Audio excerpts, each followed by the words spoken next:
This is my 370Z, and although it might be fast in the straights, compared to the Miata, when it comes to cornering, it struggles to keep up.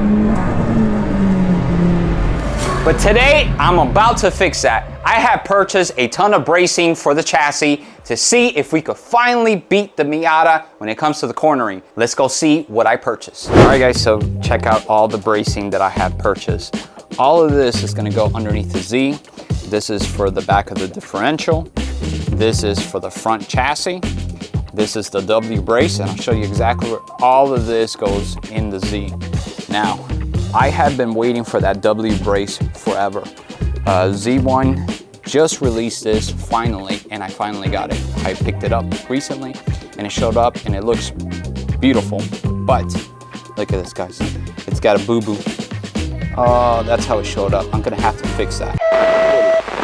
So now that we have an idea of what we're installing, let's figure out why am I doing it. The Mazda Miata is actually a lot lighter than the 370Z. This makes the car respond around the corners very sharply, and there's very little body roll. The more weight you have, the more body roll you're gonna have on a vehicle when it comes to handling. Now, there are many tricks that you can do to make the car handle better and reduce body roll. One of those tricks is to stiffen the chassis, and that's simply what we're doing right here. We're trying to stiffen the chassis to reduce the amount of body roll. Of course, there's things like sway bars, you upgrade your suspension, you reduce your roll center, and many other tricks, but today we're going to concentrate on stiffening the chassis because we want to be able to out-corner the Mazda Miata. So what do you think, bro? I got all this bracing and I picked it up just to beat you with the Miata. Dude, I think you're wasting your time. Honestly, I think the Miata is still gonna win. So this is Chris from Gallo 12 or 24. He's the one that's going to be driving the Miata, and we actually stuck a turbo on his Miata, and we're going to be competing in the autocross against each other. So he is talking smack right now because he believes he's going to win.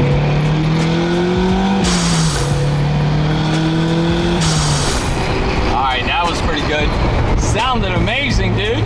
Sounds amazing. Hell yeah. Yo. It's good. Sounds amazing. Yo, you think this is gonna keep up with the 370?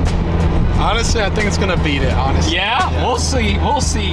Let me remind you, Chris, I will stop at nothing to beat you, even if I have to boost the Z at the end. I'm gonna attempt to bend this back, but I don't think it's gonna work because I bent it just a little bit and I saw it was started to crack already. So, there, just us. Look at this. You see? I was not able to fix it at all. Now it's really broken. Before it was bent, now it's broken. Look at this.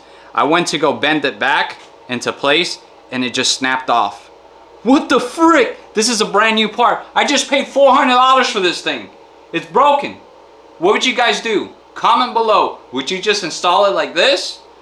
With this thing being broken, or would you send it back? I don't know.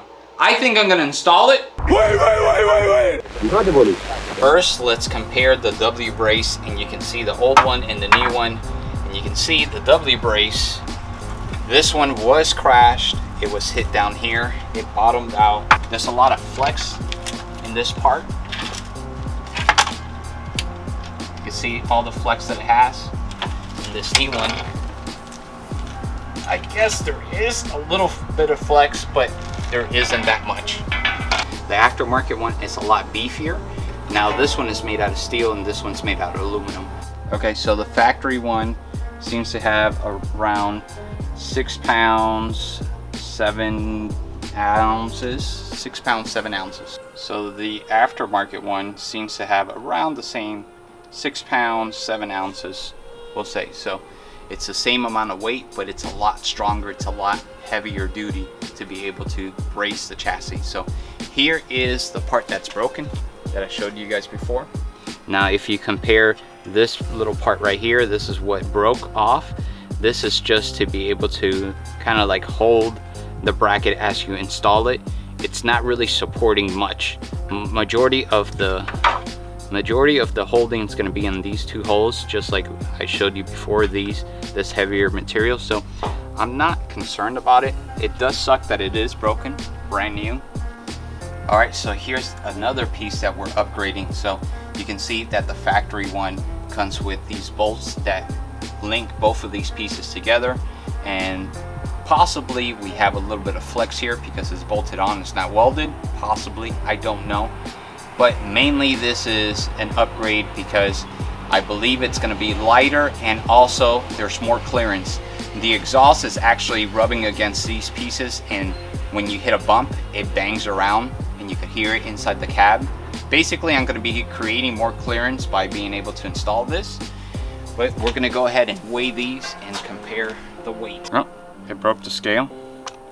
The scale cannot read this. It could read this. This is only 6 pounds. So we are shedding some weight, but let's find out how much weight are we shedding. All right, so I brought out a bigger scale. 11 pounds, 2 ounces.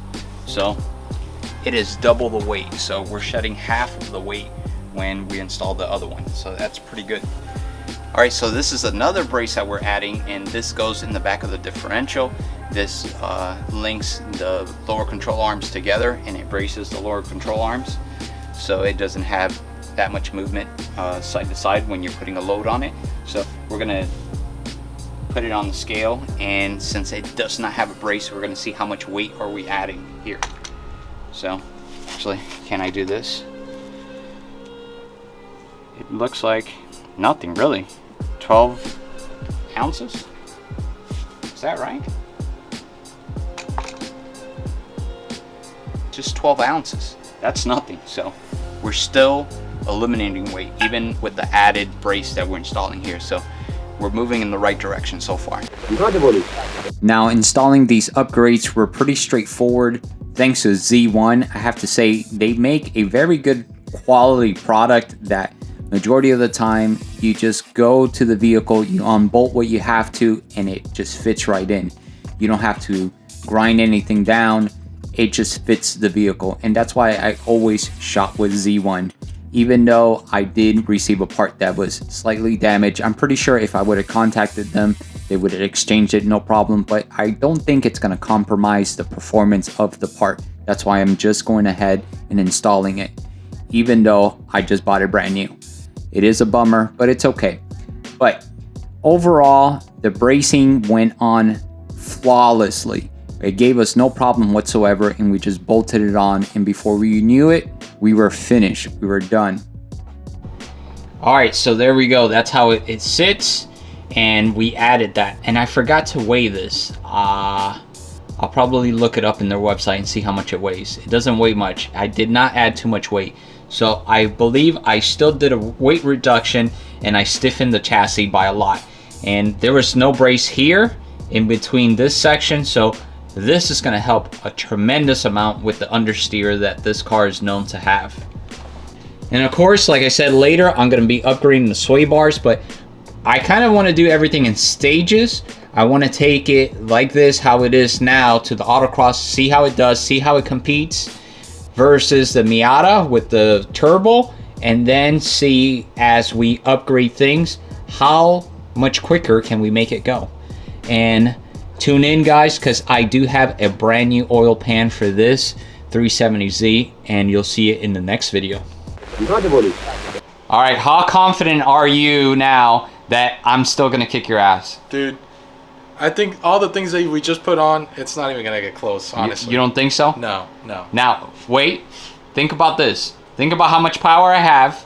Okay. I do have some intakes. I have the K&N filters. Okay. That's a little bit more power. Okay. I have the full catback exhaust, and now I added some bracing. What do you think? I don't even know. No? No, I think you need to do more. Guys, definitely tune in, because when I wipe the floor with this guy, I'm gonna post it everywhere. All right, guys, that is all the time I have for today. Tune in for the next episode, because I am also upgrading the oil pan in this car because it's gonna overheat. They're known for overheating, and I have to upgrade that as well. And more than likely, I'll put an oil cooler before I take it to the autocross. After that, there's not much left to do. It's pretty much just send it to get aligned. And Chris is going to align it for me, and hopefully he does a good job, because we know he could sabotage it because he's gonna want to win. I think he's gonna take care of me. I mean, after all, he's my son. So he knows I will still kick his ass. So guys, thank you for watching. Don't forget to subscribe, and we'll see you in the next one.